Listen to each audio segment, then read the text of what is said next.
Mega Lucario Raid Day has finally arrived. Here at Go With Us, we're gonna run through all the details. We're even gonna break down this brand new Mega Pokemon, and right at the end, we're gonna see, is this Pokemon worth raiding? Let's see at the end. Shh. Welcome back, trainers. Just a quick reminder that we have the Strength of Steel event going down until Tuesday. If you want to check out all the details and what bonuses you could take advantage of, please check it out up here. But straight into the when this Mega Lucario Raid Day is going to be happening. It looks like it's taking place this Saturday, the 27th of July, and it's going to be lasting for 6 hours, which is awesome.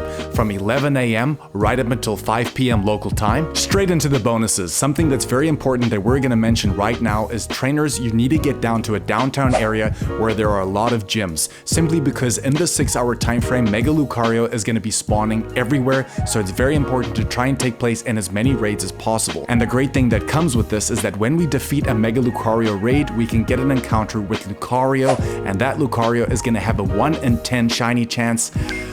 Imagine we can get that Shundo. All trainers are going to receive 5 additional free raid passes, which is awesome, and something we're going to slot in here right now, just like we have for the other raid days, is remember to not do a raid the day before, which is going to be on Friday, because if you don't, that pass is going to carry over, which means you're going to get 1 extra free raid on that day, so instead of getting 5, you're now going to get 6. And speaking of passes, the remote raid limit is going to be increased up to 20, which is awesome, and remember, that's actually going to start on the 26th. So if you want to do some raids in a time zone ahead of yours, now is your chance. And lastly, we can get 1.5 times XP for every raid we complete, and that applies to all trainers. As always, there's going to be a featured raid day ticket for a total cost of $5, and the extra bonuses you can get there is an additional 8 free raid passes, which should take your total along with the free passes to like 14 or 15 on that day, which is really powerful. Niantic have also proposed a deal with the web store that if we purchase a ticket through their web store, we can get early access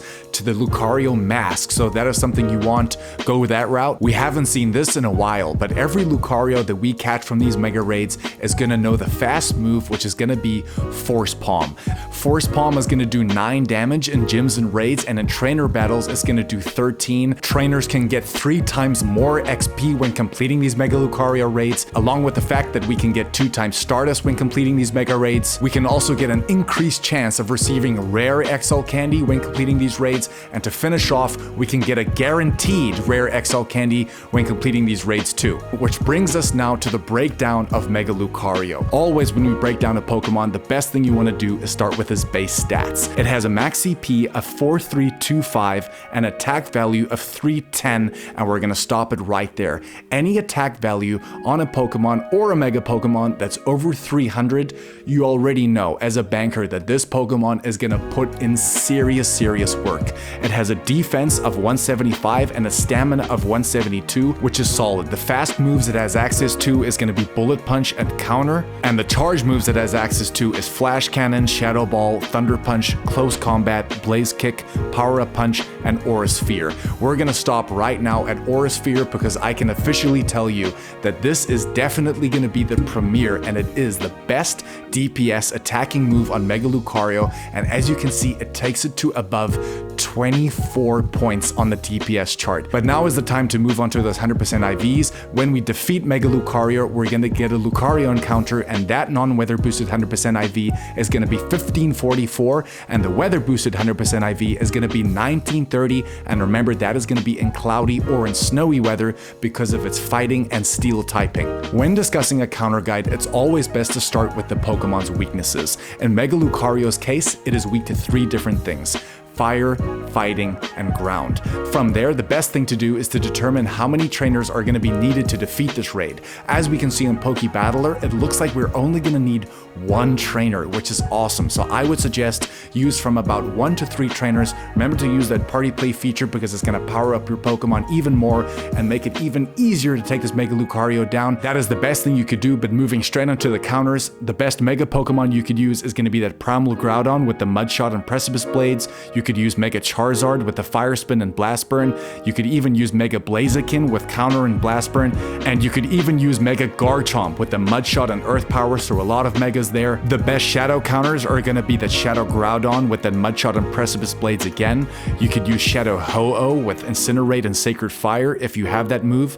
You could even use Shadow Darmanitan, which is that new Shadow Pokemon, extremely powerful Fire type. And we could even give a mention to Shadow Machamp 2 with that Counter and Dynamic Punch if you want to use a fighting type. In terms of budget stroke regular counters, we could use Terrakion with a Double Kick and Sacred Sword. You could also use Keldeo with Low Kick and Sacred Sword, and honorable mentions for Machamp with Counter and Dynamic Punch, as well as that Hariyama with the same moveset of Counter and Dynamic Punch. With the counters out of the way, it is now time to answer the main question. Is this Pokemon gonna be worth raiding?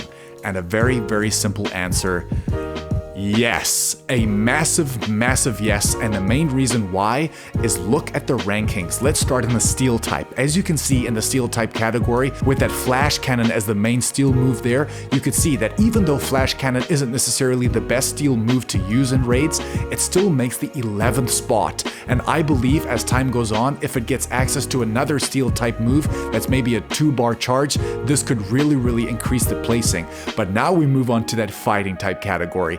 And as you can see, we just smashed everything out of the water. This Pokemon goes to the #1 spot in this Fighting type category, and just look at the DPS, for example. It goes like 4 points higher than a Mega Heracross, which for me is absolutely awesome. The fact that this Pokemon hits so hard is really gonna make a difference, because for so long we haven't really had a premier Fighting type attacker, but finally we do, and the bulk on it is pretty decent in comparison to the other Pokemon in this category, so you could already just leave it right there. The fact that it goes to #1, undoubtedly, this should answer your question 1000%. In fact, this is probably a Mega Pokemon that I'm gonna go really hard for.